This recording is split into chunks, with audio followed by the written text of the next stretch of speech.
हमारे सभी दर्शकों को सादर प्रणाम। जय श्री कृष्ण। आज कर्क राशि के बारे में बात करेंगे। एक बहुत बड़ा परिवर्तन होने वाला है और वह परिवर्तन है राहु का गोचर में, और 18 महीने तक अब स्थिति बदल जाएगी कर्क राशि वालों की। तो कर्क राशि वालों को इस राहु के गोचर परिवर्तन से क्या श्रेष्ठ लाभ मिल सकते हैं, कौन सी ऐसी बाधाएं हैं जो समाप्त हो सकती है, और आने वाले समय में कर्क राशि वालों को क्या अच्छे अच्छे लाभ मिल सकते हैं, इस विषय पर आप आज इस वीडियो में जान पाएंगे। तो पूरा वीडियो ध्यान से देखें। अब राहु अभी वर्तमान में तो राहु मेष राशि पर गोचर कर रहा है। कर्क राशि से यह राहु दशम स्थान पर गोचर कर रहा है। कर्क से अगर आप गणना करेंगे, कर्क, सिंह, कन्या, तुला, वृश्चिक, धनु, मकर, कुंभ, मीन और मेष 10वां राहु रहेगा। लेकिन अब स्थिति बदलने वाली है। 30 अक्टूबर 2023 को शाम को 5:42 से लेकर 18 मई 2025 रात्रि 7:30 तक अब यह राहु नवम स्थान पर गोचर प्रारंभ करेगा, और इससे दशम स्थान पर जो राहु था उसके अशुभ प्रभाव समाप्त हो जाएंगे।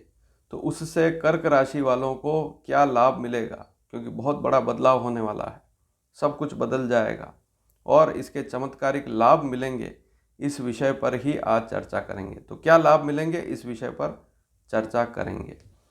तो अब एक बात और है कि यदि आपकी कर्क लग्न की कुंडली है तब भी इसके फल ऐसे ही रहेंगे, राहु के फल। और एक महत्वपूर्ण बात और है कि राहु जब भी किसी राशि पर गोचर प्रारंभ करता है, जिस तारीख को, जैसे 30 अक्टूबर को प्रवेश करेगा मीन राशि पर, तो मेष से मीन राशि पर जाएगा, तो अक्टूबर से 3 महीने पहले ही इसके प्रभाव शुरू हो जाएंगे, ऐसा शास्त्रों में लिखा है। तो इस बात को मानकर चलें कि अभी जुलाई महीना चल रहा है, अगस्त से ही इसके प्रभाव आने धीरे धीरे शुरू हो जाएंगे, और 30 अक्टूबर से तो प्रभाव प्रारंभ होगा ही, शाम को 5:42 से। तो कर्क राशि वाले जितने भी जातक हैं, आप अपनी कुंडली खोलें और देखें, आपकी कुंडली में चंद्रमा यदि 4 नंबर अंक पर लिखा हुआ है, जन्म कुंडली में किसी भी भाव में हो सकता है, तभी आपकी कर्क राशि होगी। क्योंकि गोचर के फल चंद्र कुंडली से देखते हैं, इसलिए अगर आप चंद्र कुंडली देखेंगे तो सबसे पहले भाव में 4 का अंक लिखा हुआ होगा और वहाँ पर चंद्रमा लिखा हुआ होगा। तो ये जो राहु है एक राशि पर 18 महीने तक रहता है, उल्टा चलता है, वक्री चलता है। तो अभी मेष राशि पर है और 30 अक्टूबर से यह मीन पर आ जाएगा। तो इसके जो शुभ प्रभाव, किन किन मामलों में यह बहुत श्रेष्ठ फल दे सकता है, कौन से काम रुके थे वे शुरू हो सकते हैं, इस विषय पर चर्चा करेंगे। सबसे पहली स्थिति, यह राजयोग देने वाला है। अब राहु जैसे ही यहाँ से उतर कर मीन राशि पर जाएगा तो राजयोग बनेंगे, अर्थात अगर आप सरकारी नौकरी के लिए प्रयास कर रहे हैं तो वहाँ पर आपको सफलता के योग बनेंगे। नौकरी में अन्य किसी प्रकार का कोई कमजोरी वाली स्थिति थी तो वहाँ पर भी लाभ वाली स्थिति रहेगी। अधिकार मिलेगा, आपको पद मिलेगा, अधिकार मिल सकता है, नया काम, नौकरी में नया पद, सम्मान वहाँ पर मिल सकता है। तो यह भी लाभ वाली स्थिति है। अगर आप व्यापारी हैं, कोई भी व्यापार काम धंधा है, तो उसमें भी अच्छी स्थिति रहेगी, क्योंकि कर्म स्थान को ही छोड़ देगा, कर्म भाव को ही राहु छोड़ देगा। तो इतने समय से वैसे काम तो आप कर रहे हैं, लेकिन उतना अच्छा रिजल्ट यदि नहीं मिल पा रहा है तो अब राहु आपको अच्छा रिजल्ट देगा। पिता से भी लाभ मिलेगा, पिता का सुख भी मिलेगा, पिता के स्वास्थ्य में किसी प्रकार का उतार चढ़ाव है तब भी लाभ मिलेगा। आपको स्वयं को हार्ट से संबंधित, हृदय संबंधित रोग है, सिर से संबंधित रोग है, मानसिक कोई समस्या है, तब भी समाधान होगा।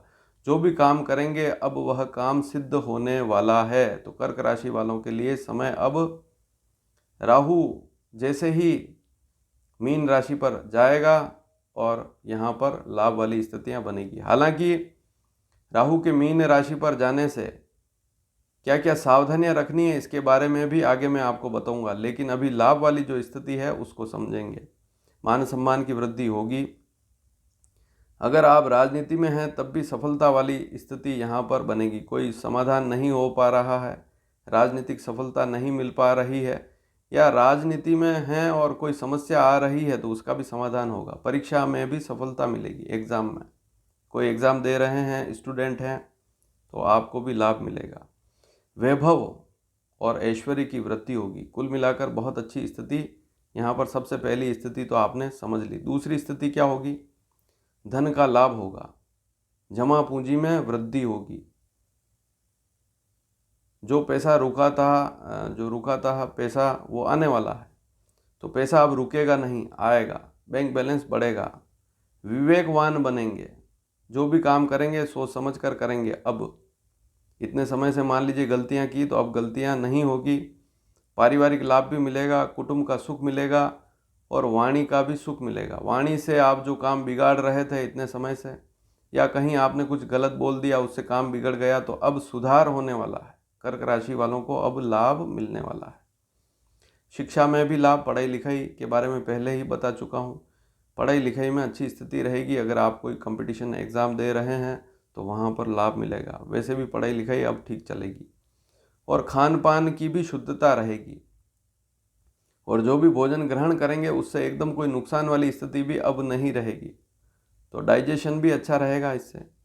कुल मिलाकर अच्छी स्थिति है। लक्ष्य की पूर्ति होगी। कोई लक्ष्य आपने ले रखा है तो उसकी अब पूर्ति होने वाली है। और सबसे बड़ी बात, धन स्थान पर इसकी जो दृष्टि थी वह समाप्त होगी, तो उससे बैंक बैलेंस बढ़ेगा। स्वास्थ्य का लाभ मिलेगा। कुल मिलाकर अच्छी स्थिति है।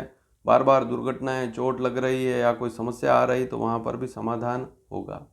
कुटुंब में सबसे बड़ी बात, कुटुंब में कोई झगड़ा क्लेश वाली स्थिति है तो वह अब समाप्त होने वाली है।